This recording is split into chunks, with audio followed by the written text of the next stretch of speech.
నమస్కారం. ఈ చారిత్రక విశ్లేషణకు స్వాగతం.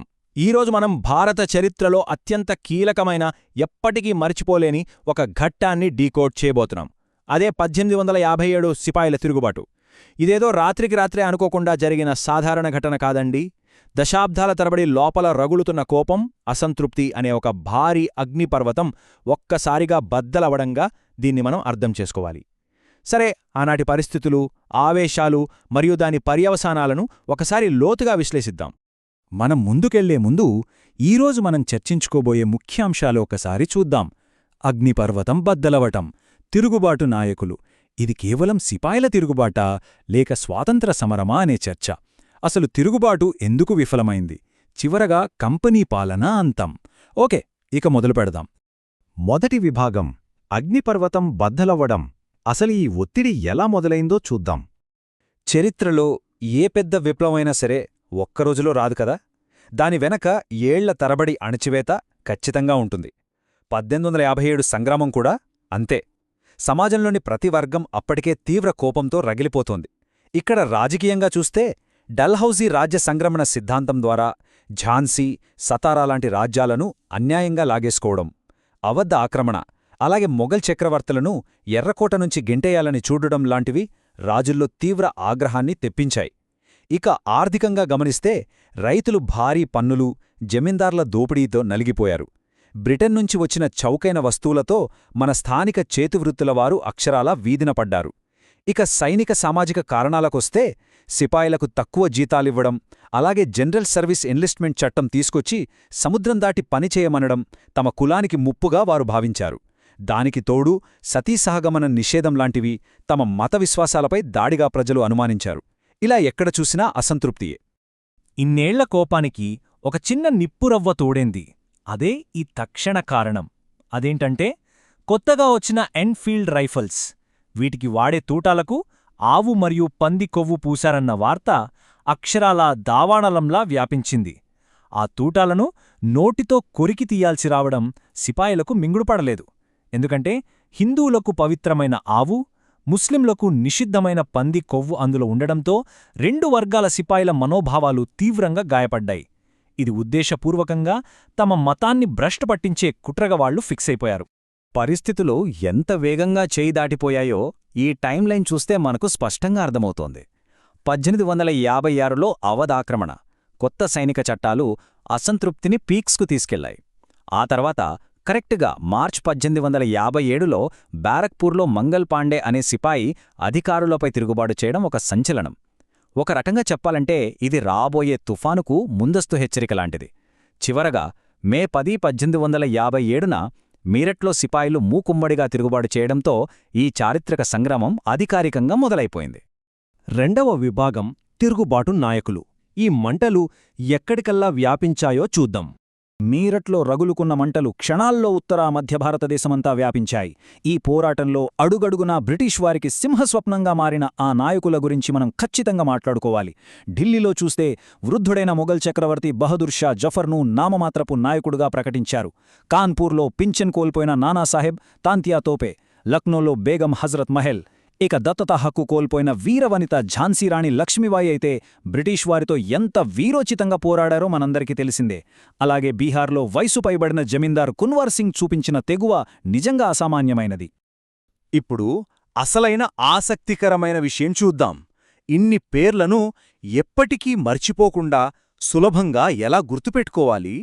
దీనికోసం మన దగ్గర ఒక అద్భుతమైన మెమరీ ట్రిక్ ఉందండి. అదే బా నా బే లా కు. బా అంటే బహదూర్ షా, నా అంటే నానాసాహెబ్, బే అంటే బేగం హజరత్ మహల్, లా అంటే లక్ష్మీబాయ్ మరియు కు అంటే కున్వర్ సింగ్. ఈ 5 అక్షరాలు గుర్తుపెట్టుకుంటే చాలు, ఈ పోరాట ప్రధాన నాయకుల పేర్లు మీ బ్రెయిన్లో అలా ప్రింట్ అయిపోతాయి అంతే. మూడవ విభాగం, సిపాయిల తిరుగుబాటా లేక స్వాతంత్ర సమరమా?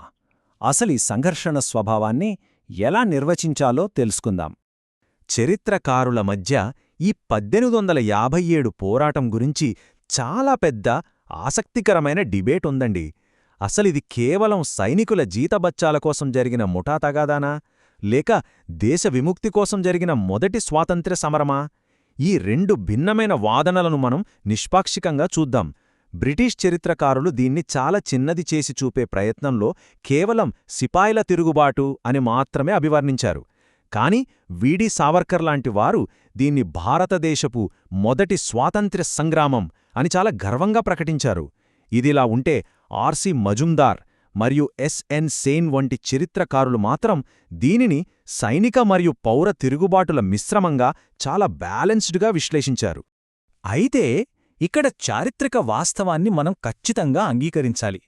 ఈ తిరుగుబాటు చాలా తీవ్రమైనది, భారీ స్థాయిలో జరిగిన మాట వాస్తవమే.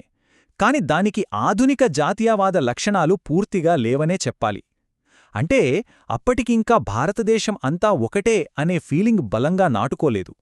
అందుకే దక్షిణ భారతదేశం, పంజాబ్, బెంగాల్ వంటి పెద్ద ప్రాంతాలు ఈ పోరాటానికి చాలా వరకు దూరంగా ఉండిపోయాయి. ఇది కేవలం ఉత్తర మధ్య భారతదేశానికే పరిమితమైంది. 4వ విభాగం తిరుగుబాటు ఎందుకు విఫలమైంది, అంతగా రగిలిన మంటలు ఎందుకు చల్లారాయో విశ్లేషిద్దాం. ఇంత పెద్ద స్థాయిలో ప్రజలు, రాజులు, సైనికులు ఏకమైనప్పటికీ ఆ బ్రిటిష్ సామ్రాజ్యాన్ని ఎందుకు కూల్చలేకపోయారు? ఆ మంటలు ఎందుకు చల్లారిపోయాయి? దీని అర్థం చేసుకోవడానికి కూడా మనకొక అద్భుతమైన మెమరీ ట్రిక్ ఉంది. ఈ ఇంగ్లీష్ అక్షరాల కూర్పు ULWPC. దీని ద్వారా వైఫల్యానికి గల కారణాలను మనం ఈజీగా డీకోడ్ చేయొచ్చు.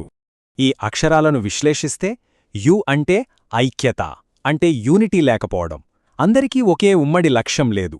ఎల్ అంటే లిమిటెడ్ వ్యాప్తి, ఇందాక మనం చెప్పుకున్నట్లు ఇది దేశమంతా వ్యాపించలేదు. డబ్ల్యూ అంటే వీక్ ఆయుధాలు, మనవాళ్ల పాత కత్తులు, తుపాతులు బ్రిటిష్ వారి మోడర్న్ ఆయుధాలు, టెలిగ్రాఫ్, రైల్వేల ముందు అసలు నిలబడలేకపోయాయి. ఇక పి అంటే ప్రిన్సెస్ మద్దతు. దురదృష్టవశాత్తు హైదరాబాద్, గ్వాలియర్, పాటియాల లాంటి పెద్ద రాజ్యాలు బ్రిటిష్ వారికే సపోర్ట్ చేశాయి. చివరగా సి అంటే కోఆర్డినేషన్, అంటే సమన్వయ లోపం. పోరాటాన్ని నడిపించే ఒకే కేంద్ర నాయకత్వం లేదు. ఈ అడ్వాంటేజెస్తోనే బ్రిటిష్ వారు ఈ తిరుగుబాటును చాలా కఠినంగా అణచివేయగలిగారు. 5వ విభాగం కంపెనీ పాలన అంతం. ఒక కొత్త శకం ఎలా ప్రారంభమైందో చూద్దాం. మనం ఈ విశ్లేషణ చివరి విభాగానికి చేరుకున్నాం. 1857 తిరుగుబాటు సైనికంగా విఫలమై ఉండొచ్చు, కాని అది తెచ్చిన మార్పులు మాత్రం నెక్స్ట్ లెవెల్ అని చెప్పాలి. ఇది మొత్తం భారతదేశ రాజకీయ ముఖచిత్రాన్ని, పరిపాలనా వ్యవస్థను ఎలా మార్చేసిందో గమనిస్తే ఆశ్చర్యం వేస్తుంది. 1858లో చేయబడిన భారత ప్రభుత్వ చట్టం ఒక వ్యాపార సంస్థ సామ్రాజ్యానికి రాత్రికి రాత్రే ముగింపు పలికింది. అక్షరాల 100 ఏళ్లుగా పాలిస్తున్న ఈస్టిండియా కంపెనీ పాలన రద్దయింది. భారతదేశం నేరుగా బ్రిటన్ మహారాణి పాలన కిందకు వెళ్ళిపోయింది. పరిపాలన చూసుకోవడానికి లండన్లో సెక్రటరీ ఆఫ్ స్టేట్ను మరియు ఇక్కడ రాణి ప్రతినిధిగా వైస్రాయ్ను కొత్తగా నియమించారు. ఈ భారీ మార్పుల పర్యవసానంగా చార్లెస్ కానింగ్ భారతదేశపు మొట్టమొదటి వైస్రాయ్ అయ్యాడు. 1858లో విక్టోరియా రాణి చేసిన ప్రకటన ద్వారా భారతీయులకు కొన్ని వాగ్దానాలు దక్కాయి.